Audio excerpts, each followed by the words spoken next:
Bubble tea. ये bubble tea क्या है? आसान तरीन जुबान में ये एक ऐसा मशरूब है जिसमें बहुत सी टॉपिंग्स होती हैं, लेकिन जिस टॉपिंग की वजह से बबल टी बहुत मशहूर है वो टेपियोका के पल्स हैं। अब सवाल ये पैदा होता है कि ये टेपियोका पल्स क्या हैं?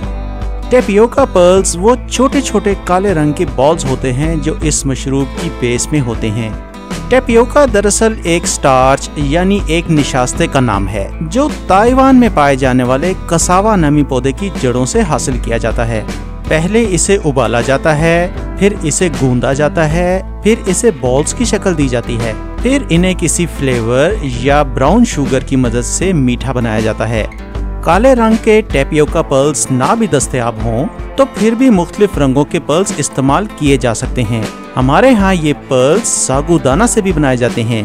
पल्स के अलावा बबल टी में टॉपिंग्स के तौर पर जेली का इस्तेमाल भी किया जाता है जो नाटा दी कोको कहलाती हैं।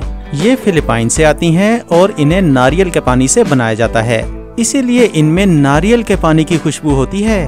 तसल्ली की बात यह है कि इस जेली में जेलेटिन का इस्तेमाल नहीं किया जाता। इसके अलावा टॉपिंग्स में पॉपिंग बोबास की ऑप्शन भी होती है। और अब आप पूछेंगे ये पॉपिंग बोबास क्या होते हैं?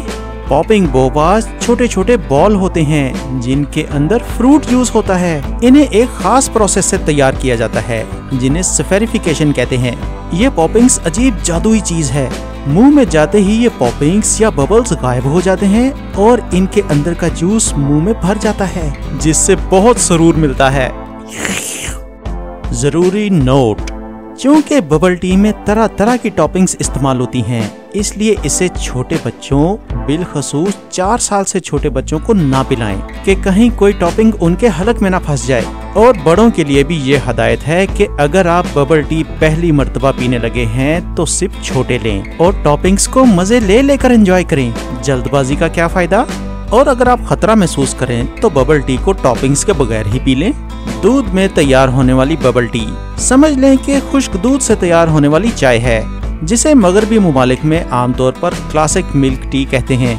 दरअसल बबल टी चाय की तरह का एक मशरूब है जो ताइवान में 1980s में ईजाद हुआ था और उसके बाद ये सारी दुनिया में फैल गया। बबल टी के अलावा इसके और भी कई नाम हैं, जैसे कि पर्ल टी, बोबा टी और टेपियाको टी। ये मशरूब गर्म और ठंडे दोनों हालतों में पिया जा सकता है, लेकिन इस वक्त कैफेज में ये ज्यादातर ठंडी हालत में पेश किया जाता है, इसीलिए इसे आइस टी भी कहते हैं। शुरू की बबल टी में ब्लैक टी, टेपियोका पल्स और शहद शामिल थे। पाकिस्तान में बबल टी का हनी ड्यू फ्लेवर बहुत पसंद किया जाता है और बच्चों को तो ज्यादातर चॉकलेट मिल्क वाली बबल टी बहुत पसंद आती है। आजकल दुनिया में बबल टी के बहुत से कैफेज हैं जो बबल टी को मुख्तलिफ तरीकों से सर्व करते हैं और इसका स्ट्रॉ भी आम स्ट्रॉ की निस्बत बहुत मोटा होता है ताकि सारी टॉपिंग्स आराम से इसके अंदर से गुजर सकें। इसीलिए तो इसे कहते ही बबल टी स्ट्रॉ हैं। ये बबल टी दुनिया में ऐसी पॉपुलर हुई है कि बबल टी के अलावा ये आइसक्रीम और बबल टी कैंडी की सूरत में भी अवेलेबल है। बास कैफे तो इसमें चीज और व्हिप्ड क्रीम का भी इस्तेमाल करके पेश करते हैं। अच्छा, तो हस्बे जायका ये ड्रिंक मीठा भी हो सकता है और नमकीन भी, और इसी तरह ठंडा भी हो सकता है और गर्म भी। हमारे मुल्क में ये ज्यादातर बर्फ के साथ मिक्स करके पेश की जाती है ताकि गर्मी में मजा भी आ जाए और ठंड भी पड़ जाए। और अब तो ये शीशे की बोतलों में अच्छे स्टोर से भी मिल जाती है। तो ये थी बबल टी या बोबा टी या पर्ल टी। चलें इसी पर ये वीडियो एंड करते हैं और मिलते हैं अगली अच्छी सी वीडियो में। शुक्रिया, अल्लाह हाफिज।